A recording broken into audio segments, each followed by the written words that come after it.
Well, hello everybody to the live Q&A number 9. My name is Jeff Rolka. Thank you for joining us this morning or afternoon or evening, wherever you may be.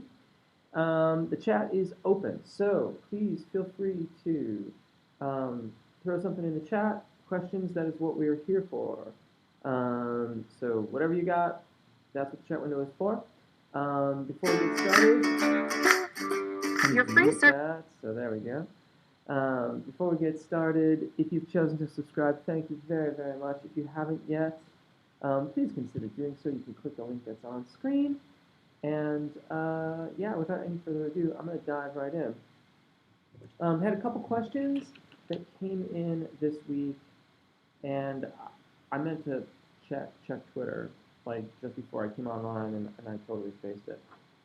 So if you send something in via Twitter, then sorry, but maybe just dump it in the chat there, and I will get to it just as quickly as I can.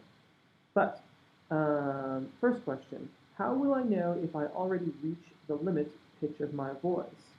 Or can I still stretch my vocal cords to have a higher voice? Okay, so there's a couple questions within this question. Reaching the limit of one's voice, I presume that they're asking about the upper limit. Usually that's what they're talking about. And there are two ways, and there's a lot of conflicting talk about this. Your thyroarytenoid dominant voice, your so-called chest voice, is the voice that you're speaking with. It's the bigger set of vocal fold muscles. It is, in fact, right underneath the vocal fold, the part that vibrates when you sing, or as I'm speaking right now, my thyroarytenoid muscles are doing that. They're a part of it. Some people say that you can continue to force the voice to go higher and higher when you're belting. I do not agree with that. It is my belief that that leads to vocal fatigue initially and damage later on. That being said, if you stick to about a major second, so 2 half steps above your secondo passaggio, I think that you'll probably be okay for most of the time if you just use that from time to time. You don't want to do a transition up above the secondo passaggio. Now, this question, upper limits. If you're making a good transition to the secondo passaggio, then it goes much, much higher. Like there's a lot more space up there. And when we make a good transition to the secondo passaggio, yes, my black shirt is back in England. Thank you for that's a really good notice. Yeah, I didn't travel with the black collared shirt, so I still got the black T-shirt though. Okay, so getting back to the first question over here, the upper limits once you've made the transition through the zona di passaggio, you get a lot more space. We're talking about, I would say, like a solid perfect fourth, five half steps to start with, and then perhaps as much as an octave or more beyond that, or in addition, in total, about an octave in total. So, for example, my zona di passaggio is like around F sharp above middle C. Well, that's the secondo passaggio. The zona di passaggio happens just below that. And I have from time to time sung an F, even a G above high C in lessons and in practice. I haven't really developed that range all that much because I just don't use it that much. And I'm much more interested in having a really seamless transition into G natural, A, and B flat for the most part. I really want, that's what I do, right? Like I really want A, B flat above middle C to seamlessly transition and go down into my thyroarytenoid voice, my chest voice. So you can keep on going once you make a good transition. It's really, really up to you.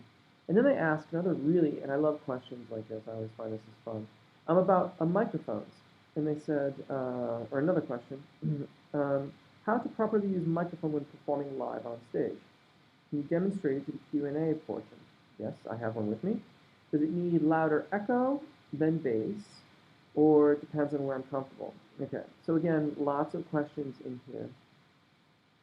And I will get to your question in just once I'm done with this, Zoroko, on the beginner video there. So I have my trusty Audix 6. I'm not endorsed by them. I just happen to like this microphone. Sounds reasonably good with my voice. It's kind of a nice go-between. Like if you want something that's a little crisper than an SM58, sort of newer technologies in these, but it's not a condenser microphone, so it doesn't need phantom power. It doesn't need 48-volt phantom power. It has neodymium magnets, so it has a very, it's a very bright, very hot signal. Okay, so when performing live on stage, if I didn't bring a cable, unfortunately. If you're gonna hold the mic, hold it down on the body of it.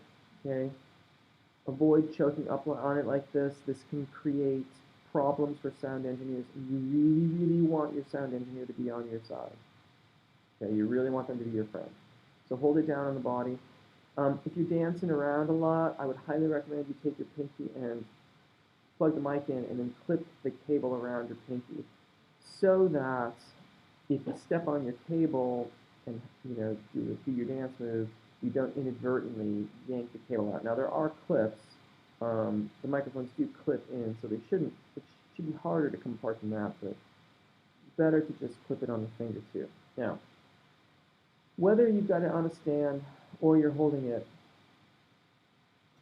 most microphones you're going to want to be, give or take, somewhere in this range of distance to it. You've got this thing in your face, it's easy to back away from it, but generally speaking about right here.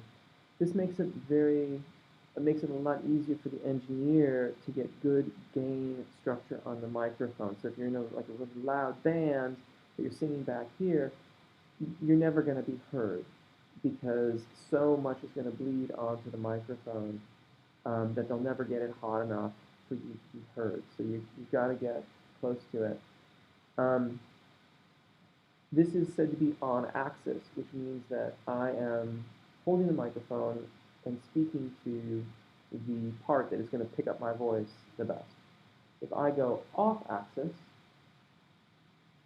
in other words, I move away from the pickup area or I go to the side of it, then there's going to be a drop-off in the volume of my voice. Now, this works to our advantage as vocalists because we want to play the microphone so that we get consistent volume. So in general, having the engineer get a good, reasonably hot signal if you hear, and then if you sing really loud, back away from the mic so that you're still heard, and you're singing really loud, but then you get back close into it for the softer sections. It takes a while to get used to playing the mic, but it's something that if we learn to do it well, your live engineer will get really much better results for your shows for you, and they will appreciate it. Now, in terms of echoes and equalization of mics, those things are going to predominantly be in your monitors, and I generally caution against it because you want your mixing engineers. If you're playing a club, you really want your engineer focused on what is happening in the house. Now, yes, you need good monitors, but all of a sudden you start dressing it up with EQs and with delays or reverb and stuff like that. It's that much more stuff that your sound engineer has to deal with in addition to taking care of the front of the house, which is where all of your peeps, all of your fans are going to hear you. So, if you've got to have it EQ'd a little bit because it's just driving you mad, then go for it. If you need a little bit of verb, a little ambiance around your voice, that's fine. Go for it. But for myself personally, I usually forego all that stuff unless I cannot hear myself at all or it's screamingly loud at me through the monitors. Then I just kind of let them get it set up as best they can. and then let them deal with the front of house. Um, uh, the only other thing I can think of there is if you're wearing in-ear monitors. If you got in-ear monitors, um, then be very, very cautious about your overall volume because that's your hearing there. You really, really want to protect your hearing, but it can make your onstage um, environment exceptionally good, or you won't hear anything at all except for yourself. In-ears are awesome when they're going well. It's the best thing ever. When they're not good, it's very, very difficult. In some ways worse than when you have wedge monitors on the floor. So I hope that answers your question. Thank you. Those are great questions. I really, really appreciate that. Heidi, yes, yeah, It's my pleasure to give you some advice on microphones. And Heidi thanks you to the person who wrote the question. Um, Zoroko, can you be more specific? What happened with the scale a little bit on that video, the weak youth video? And hello, Maz Stima. Just a quick reminder now that we're going here, the chat is open, so do feel free to pop in with a question. Anything at all is totally cool. For those of you that are just joining us, my name is Jeff. You've chosen to subscribe. I thank you very kindly. If you haven't yet, please consider doing so. We are, in fact, live from Paris this evening, so I had to come over here for a few things.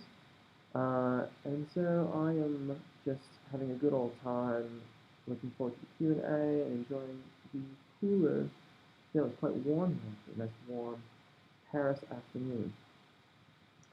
Yeah. So we are going on and on a bit. Phlegm increase from dairy products, and what diet for a beginner to stick to? Phlegm. Phlegm. Well, if your phlegm is increasing from eating dairy products, uh, then don't eat them before you sing. Would be the easiest advice there. Is just avoid it in time immediately preceding your vocal session. So if that can be avoided, if it can't, um, then then tell me a bit more about that. There isn't any specific diet that you need to adhere to as a vocalist.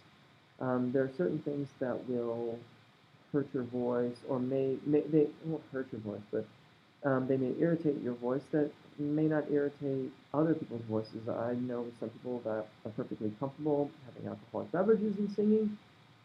I don't. But that's fine. I know that I can't have really, really spicy food. I really like spicy food. I really enjoy like I sought out the ghost chili when I heard about how hot it was and got some hot sauce with the ghost chili because I'm really into spicy food. But I know that if I have to sing, I can't have it because it tends to create a lot of phlegm and it irritates my voice. I won't perform to my full capability. So yeah, be sensitive is the thing. The thing with diets and vocalists is we have to be sensitive to what our voice is doing so that we don't inadvertently have something that then puts us in a bad position for a performance or a lesson or something. Feel your voice was going from lower to high, but I feel it was sticking somewhere medium range instead of low on the scale. Can you be more specific? Like where medium? Um, it's possible that you're tripping up on the primo passaggio. Most of the time when we talk about registration events, we talk about the secondo passaggio. That's what is generally referred to as the break. But the primo passaggio can occasionally trip people up as well, particularly if you're accustomed to singing in a lower range. So give me an idea of exactly where that is, and I will speak more to that. JC's Radiant Ray. You're welcome. Thank you. I was listening to Celtic Thunder, so each man's return. When the bass sang, all of the instruments softened. I was wondering if lower voices carried less over a band. Um, interesting question. Interesting question. Ideally, the sound engineer, I mean, I have a saying in my teaching, whenever a microphone is involved, all bets are off. In other words, if I'm holding a microphone and it is plugged in, this one's not plugged in, so all bets aren't off with this particular microphone. But if this mic is plugged in and you are listening to me through this microphone and this microphone alone, then you have it's very very difficult to ascertain the volume that a vocalist is producing, regardless of their facial expressions. When a mic is involved, all bets are off. If in that if in Celtic Thunder that you were listening to, when they all sang, if they were using microphones, then I would argue that the band getting softer was perhaps more of an arrangement and dynamic thing. They were introducing some dynamic contrast into the texture. Um, Bass voices, in general, um, carry perhaps a little bit less than most other voices. There isn't, there can be as much high resonance in the voice as any other vocalist, and in some respects there's more overtones that the human ear can hear because the note is lower, the fundamental is lower, so we can perceive more of the overtones. But oftentimes those pitches down there, depending on the context, if it's an opera singer, there won't necessarily be as much difference in the overall dynamics. If it's someone singing in a popular format, then there can be quite a bit less overall volume being created. And so they may have done that with band to create more dynamic space for them and to make sure that you just hear it heard. Additionally, in terms of the overall tessitura of the bass voice, you're getting into a lot of the range of your band instruments. You think about the low strings on a guitar, the strings on a bass guitar, the actual tonal products of a kick drum. Those are all in that lower range where the bass exists, the bass voice exists as well. And so consequently, by thinning out the band texture, you can make more space for that bass voice to be effectively heard. Zoroku, I'm glad that makes sense. Um, give me give me that info on if you know where the notes are. If you don't know where the notes are, tell me that, and I will address the primo passaggio, which is the primo passaggio is what I refer to as the point at which your vocal technique starts to matter. So much of our voices below that point, we can get away with quite a bit. We have a lot of flexibility. If our support isn't ideal, we can still get by. Once you get to the primo passaggio, then you're starting to get in the zona di passaggio, that area of transition when you're getting ready to go through the secondo passaggio. And if your vowels aren't focusing, if the air isn't right, then you can get stuck. Your voice can skid off into a falsetto tone production. Lots and lots of things can occur if you don't have your vowels dialed in quite right. It's quiet. Do get your questions in tonight. Yeah. So, okay, thank you. So, what I think I was trying to say about the vocal lesson is that my voice range wasn't getting lower on the fourth and fifth week.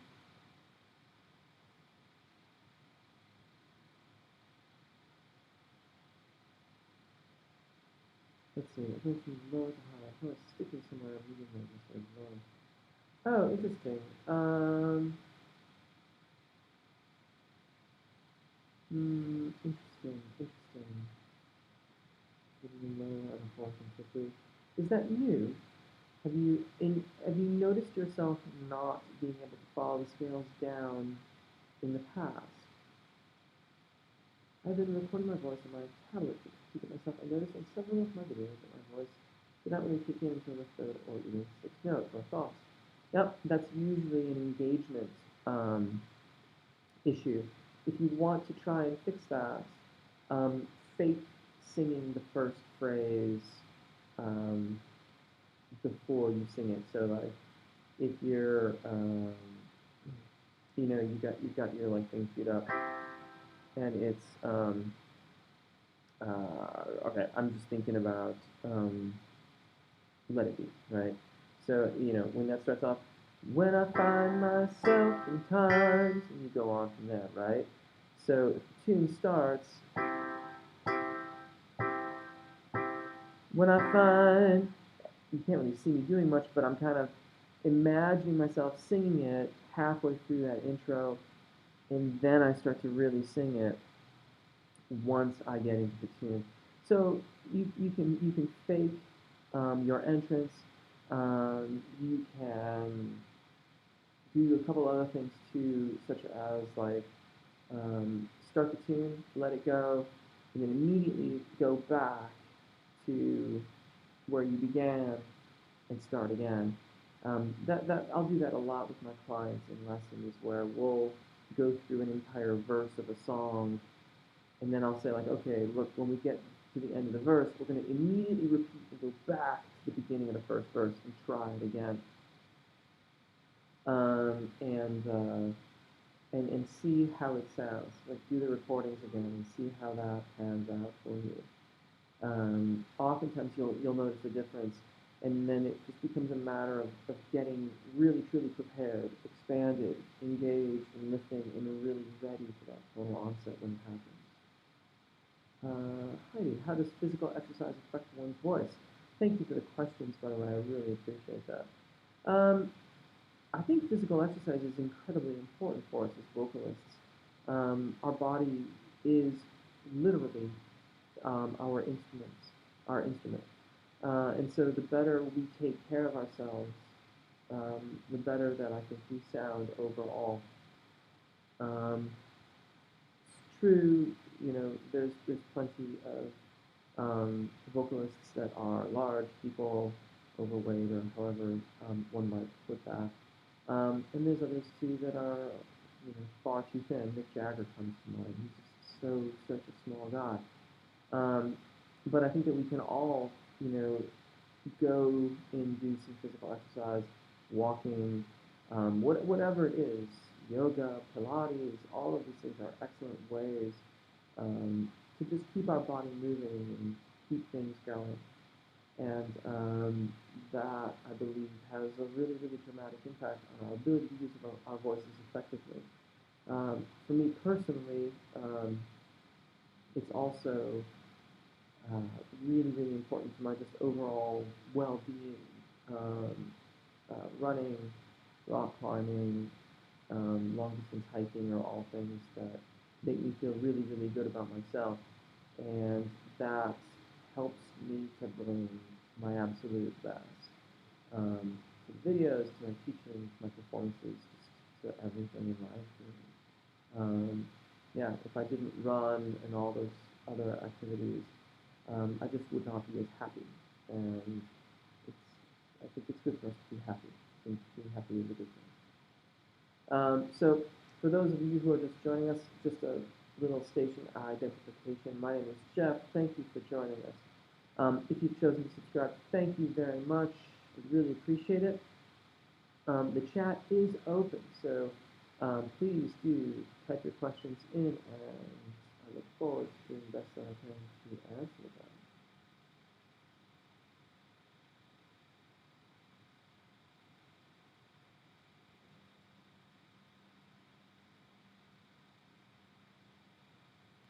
Hmm.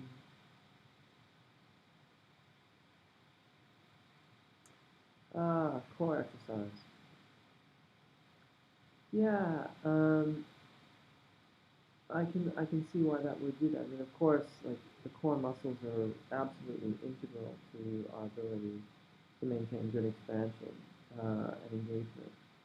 it's really, really important that in those muscles they be flexible. We really, really want them to be dynamically engaged with the diaphragm and with the vocal cord. But absolutely, I know that um, there are some teachers that recommend a lot more overall physical exercise than I do.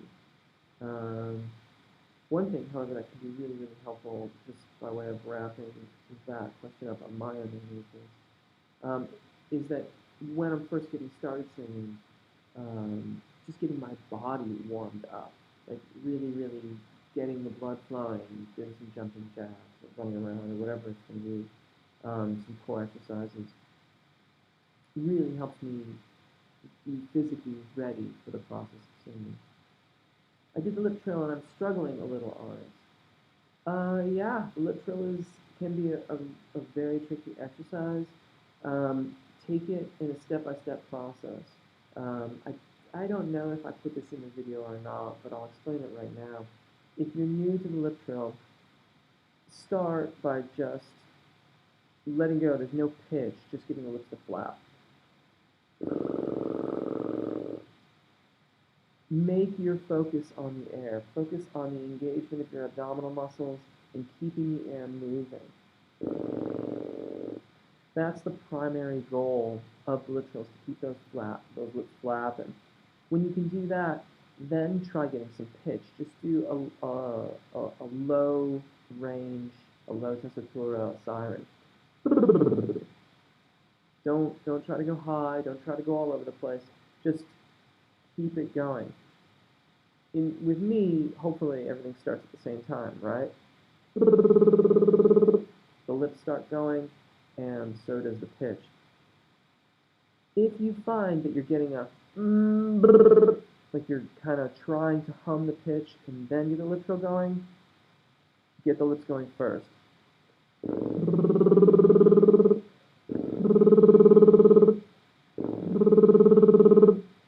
We want the airflow to be the main important aspect of the lip trill. It's important that the air be the prime concern for that exercise, because if the airflow starts to abate and it's not sufficient, then we're not going to get all the benefits of that exercise. We'll end up straining at the top of our range. Um, any number of bad things can occur. You really want to have the air flowing first with that exercise. The other thing that can be helpful with getting the lip trill going is an old Seth Riggs thing, which is to stand straight up and then try to start it and try like kind of let your body sort of fall forward, bend at the waist, you hinge forward and collapse into it. In the book, he claims that it's that the sight of the ground rushing towards you momentarily distracts you, and then the lip trill begins. But I think there's also some compression that's happening in the lower abdominal area that exerts force on the diaphragm. Once you get the lip trill going, it can be an incredibly useful tool. If you find that you cannot get it going, you can do the hissing thing.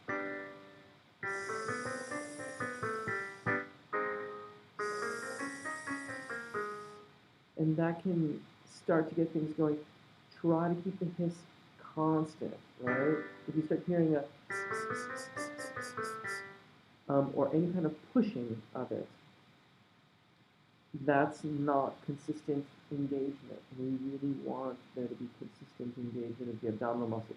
We want it to be very, very consistent. There's no pitch with that one. When that's consistent, you just get a nice stable hiss the whole time. Try zzz.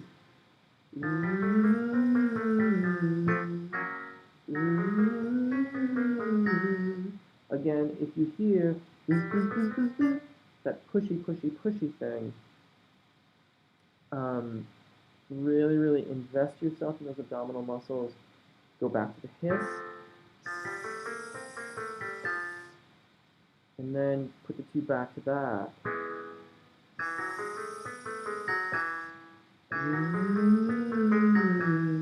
We really want that to be stable.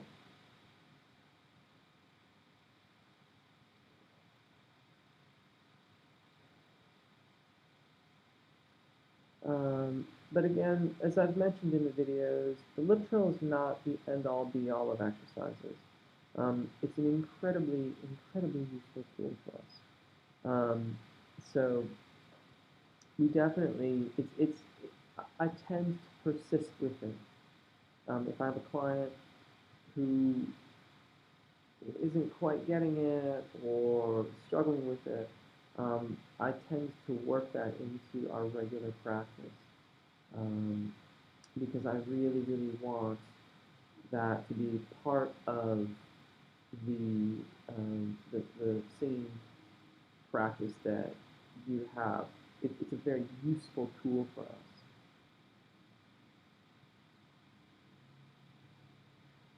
Excellent, excellent. Oh, you're very welcome. I'm always happy to help. That's what this is all about.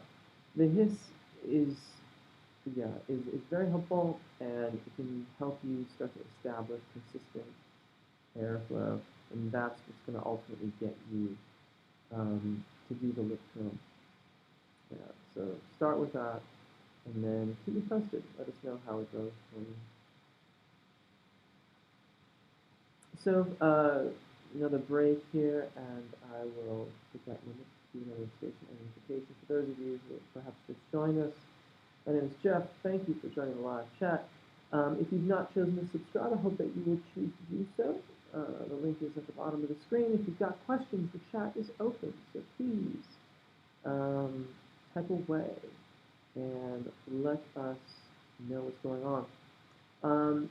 Another somewhat off topic, but though I owned a copy of this book called Infinite Jest, I did not know who David Foster Wallace was. I had not noted his name on the cover. He was the author of Infinite Jest.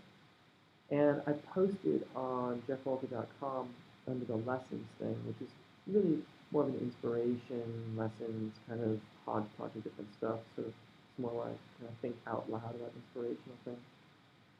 He did a commencement speech in 2005, and the title of it is This Is Water, and it is absolutely fantastic, incredibly inspiring, and if you haven't had a chance to check it out, it is on YouTube, and there's a link on jeffrolka.com under the lessons page. You can click from there, or if you just type This Is Water, David Foster Wallace, you will find numerous copies of it here on YouTube.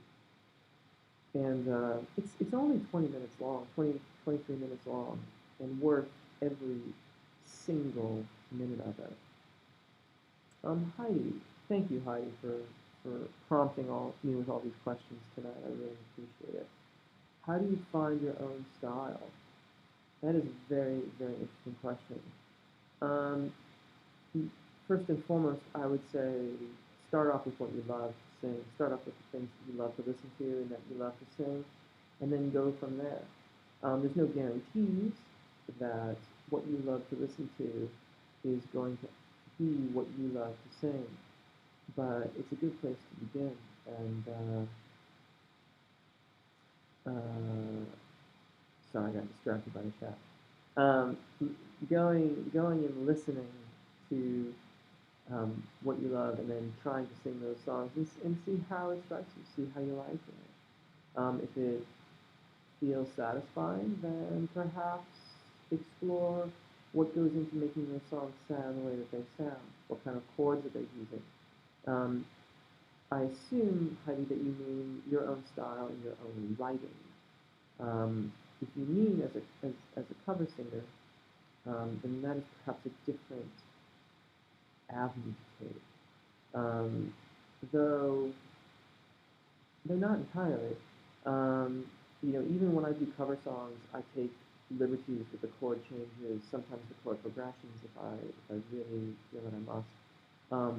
I will not hesitate at all to alter the chords and in particular the bass inversions. I'm quite fond of getting really streamlined bass lines going. And so I'll often put a lot of chordal inversions into chord changes that aren't originally there to streamline the bass. Sometimes it doesn't work, and you just have to let it go, and that's fine. In terms of writing, the process is largely the same. Find out what about melodies, what about the melodies of the songs that you like strike you. Analyze those melodies and take a look at them.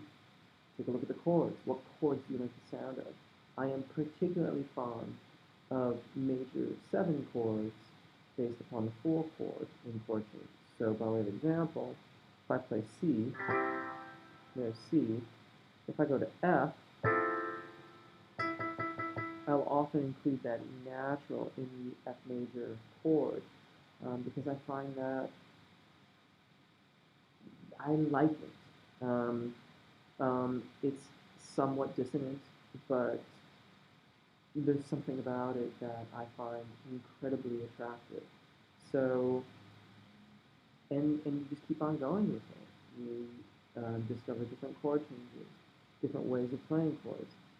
For example, another affectation of mine, again in the key of C, I'm going to show you here.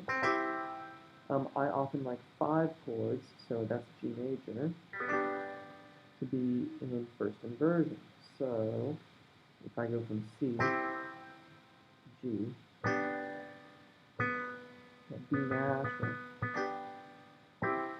I'm very, very fond of that. And those things, those little things add up to a style, ultimately. And it may or may not be part of what you listen to. I mostly listen to sort of indie rock. I listen to like everything.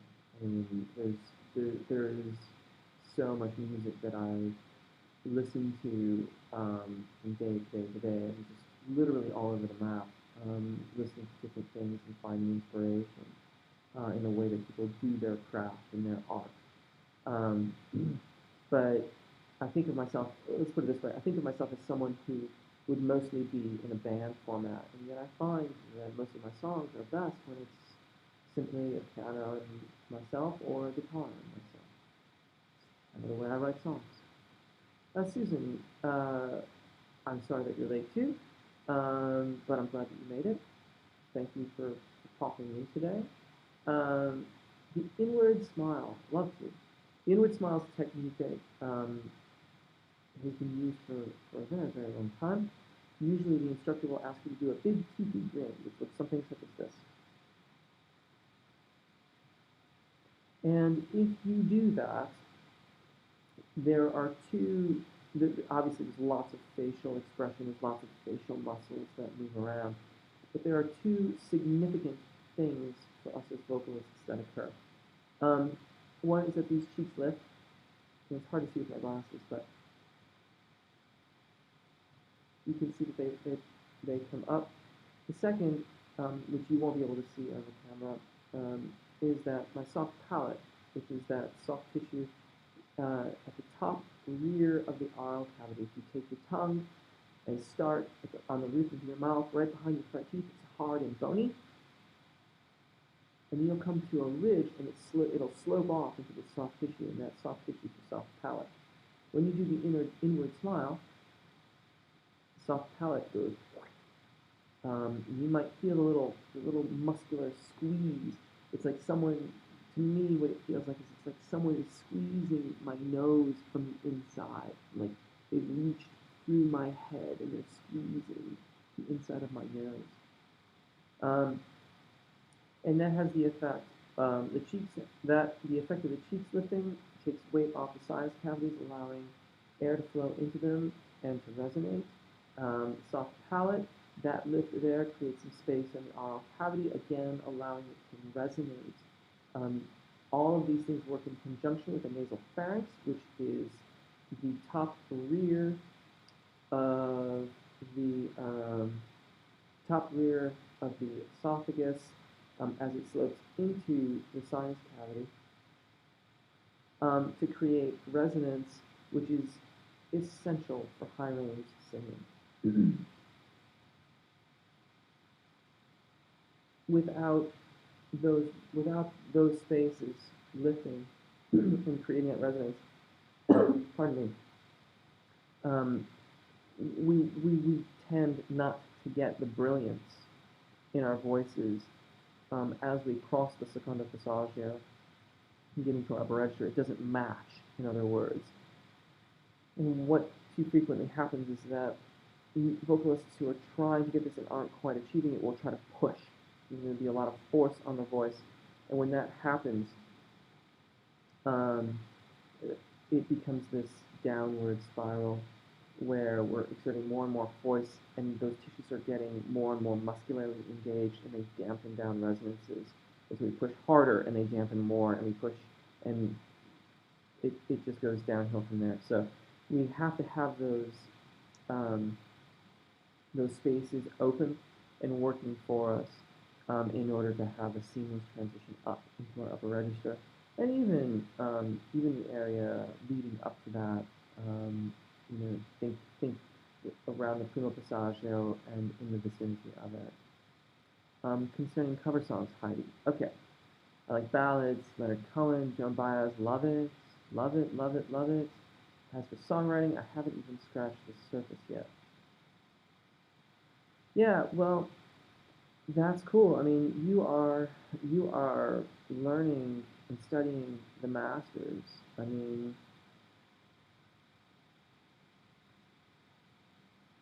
Leonard Cohen songs, and the lyric and brilliant lyrics, and Joan Baez songs, brilliant lyrics. Um, yeah, I mean, if that's where you're starting, I mean, you can make a career out of studying those people.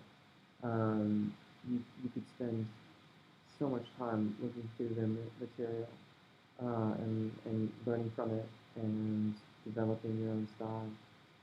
You're very welcome, Heidi. Thank you for that great question. It's lovely. Zoroku, I think I'm pushing myself a little bit hard in that video. Maybe so. Were you using the... If it was a beginner lesson, just stop when it gets too high or too low. Don't push yourself. Like, keep it in a very narrow, comfortable range. You're very, very welcome, Susan. JC's Radiant Ray. What are your thoughts on practice spaces? I like spaces that echo, not for the volume at all, but for the feedback. Should I challenge myself or practice in a room with an echo? That's a very interesting question.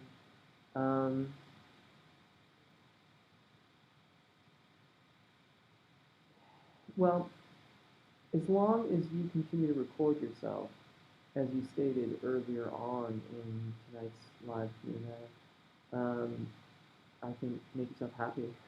Enjoy singing, whatever you like.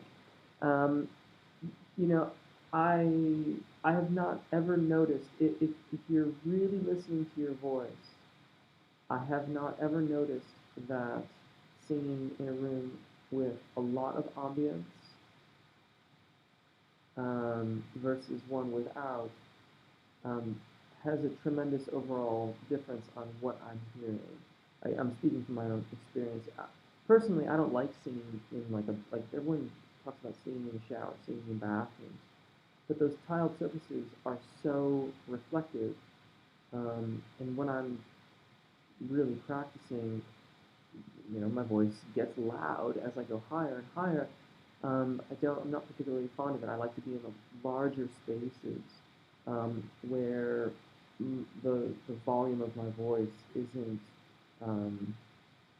it doesn't feel oppressive to me. Um, I want to say I don't try to sing loud. It's not like my MO. I rarely even discuss volume or the creation of volume as a goal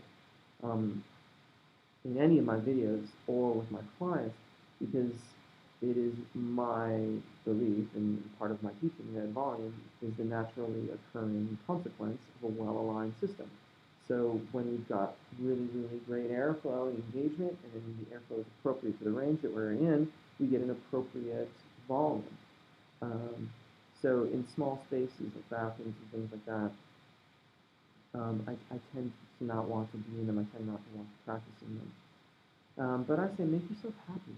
You know, if you like singing with the echo, the only thing that I could think of is that it might perhaps, with that amount of extra, with that amount of reverberation, it could maybe, inspire you to not necessarily sing as loud as would be natural for you to sing.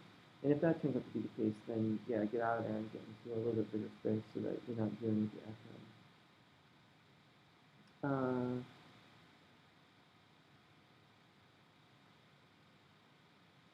I will push it hard again.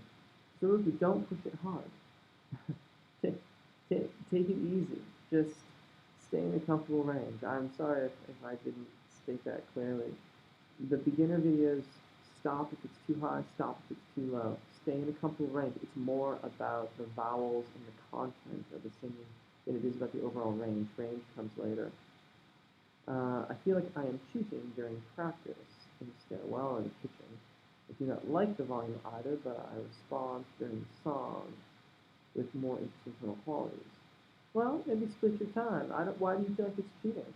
I don't understand why that's cheating. Um, Soroku. Oh, no, excellent. Good. Yes.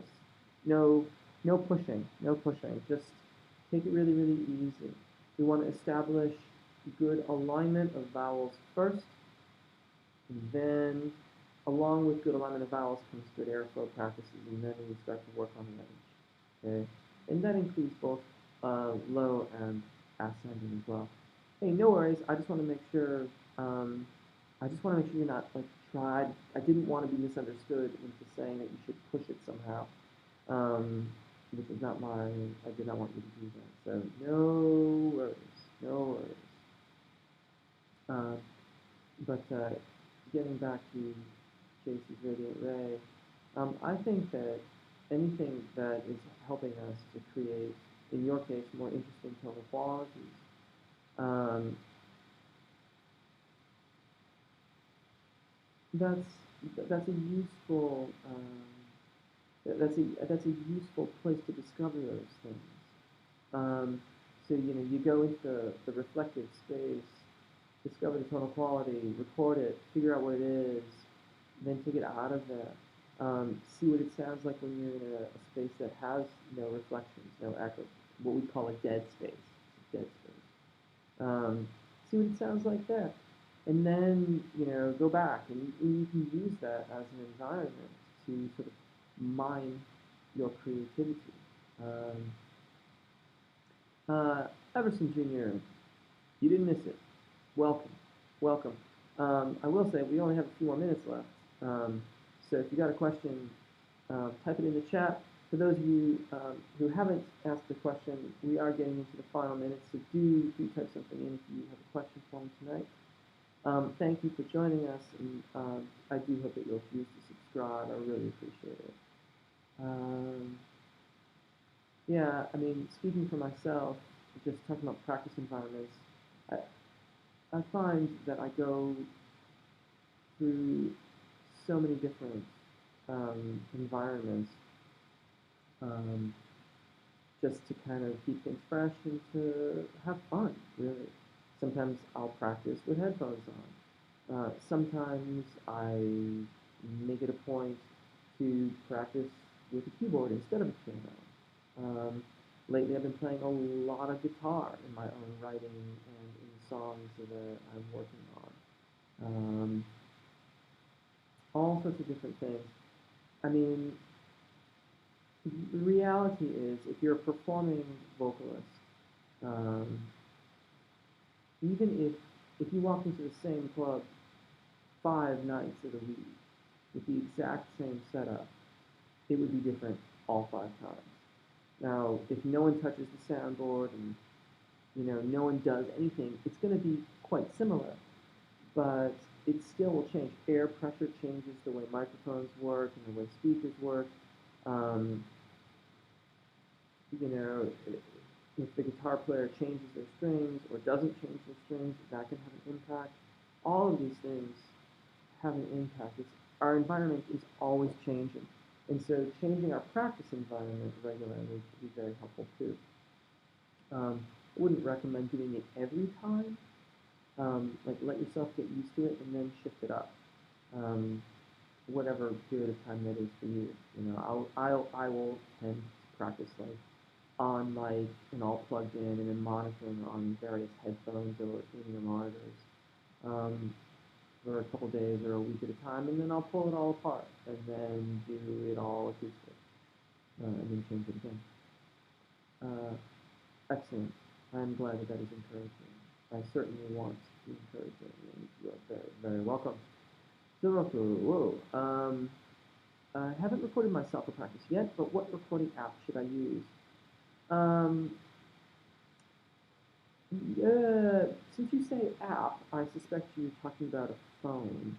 Um, and, you know, it doesn't matter really. It could be anything. If you've got an iPhone, then use GarageBand. It's free and it's great. And if you ever got like an external microphone for your iPhone, then it would be even better. If you don't have an iPhone, then you got an Android phone. I really don't know, but it doesn't matter. The recording quality isn't the point. The point is to be able to evaluate your singing objectively when you're not doing it. When you are singing, you get bone conductivity and all kinds of other things happening internally. We want to listen to our voices away from the act of singing. So we want to focus on, when we're singing, we focus on doing the singing. When we listen and evaluate, then we're listening and evaluating. If you're using your desktop computer, then there's even more options. I think there's a new version of Pro Tools which is free out there, which would be exemplary.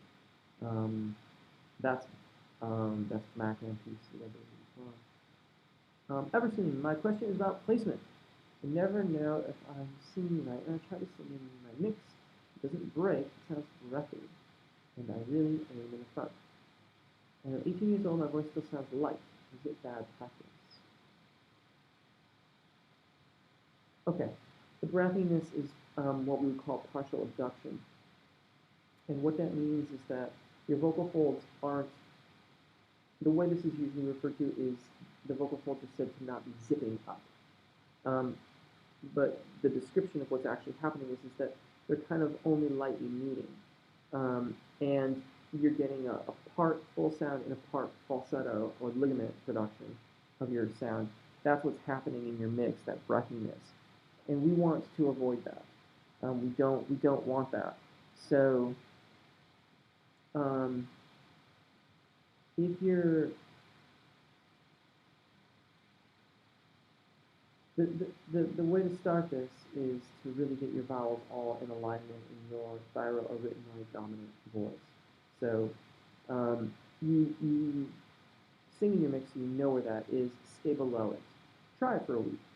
You know, give it a week or 10 days or something, whatever you think. You know, try it for a week.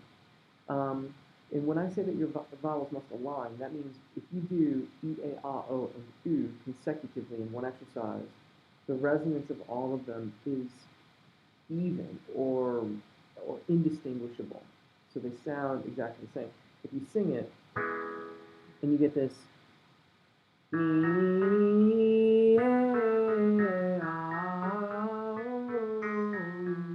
where they're all really changing, and that was totally dramatic. So, you know, I'm sure it doesn't sound like that. But if it's really, really shifting around like that, they're not in alignment. You have to have them aligned. I'm going to show you here.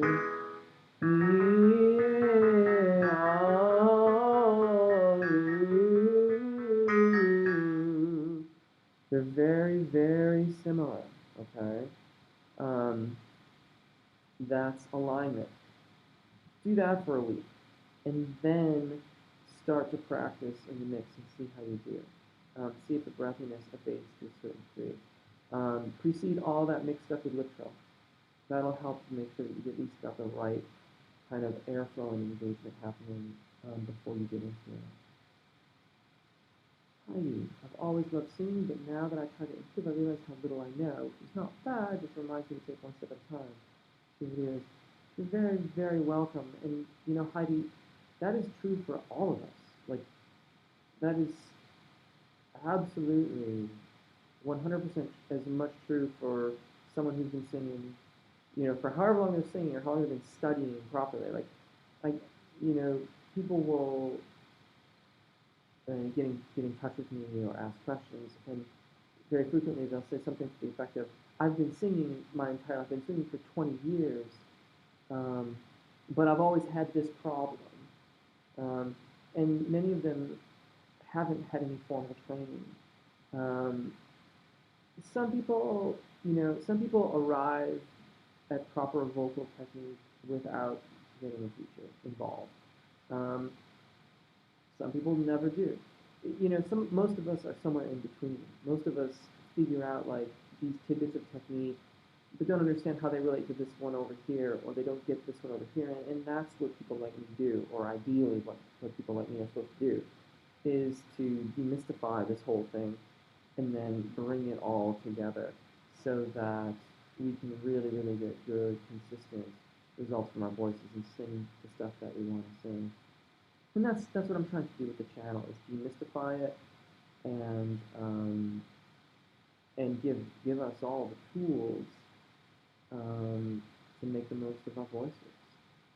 Um, yeah, and I suppose a little bit of it too is sharing my own personal journey as a vocalist and as a singing instructor as well. You know, because we're all in this one together in that regard. So Roku, excellent. Let me know how it goes. So Roku's 18. Everson, thank you so much. I'll do that. Excellent. Yeah, and Everson, let me know how it goes. Like, you know, keep in touch. Either in the video comments or on Twitter, or you know, come on and join us again here, and let me know how that works out for you. Um, it's it's so it's if we're singing popular music, we have to get up there. Like especially male vocalists, if you're singing popular stuff, even singer songwriters and folk singers are singing into the zone of the passage and above it. Like we have to get up there. And the temptation is to go immediately to it, but you will get those notes to sound like the rest of your range. You will get them. You'll get consistency more quickly by focusing and aligning your thyroarytenoid dominant voice than trying to do both of these at once. Because there's an amount of widening of those vowels that has to occur in the zone of the passaggio. And you have to develop the ability to sing them in alignment, in our normal range, and then what that feels like and what it feels like to expand it, and then allow it to, again, narrow as you descend. So, yeah, good stuff. Let me know how that goes. It's 7 o'clock, so I'm going to thank you all very, very, very, very much for joining me. I really, really appreciate it. If you've chosen to subscribe, thank you. And if not, consider doing so. My name is Jeff. I really appreciate the questions. I really appreciate the chat and the interactions. I will see you next week, I hope. And until then, as always, take really good care of your voices. Enjoy singing, and we'll see you again. Bye.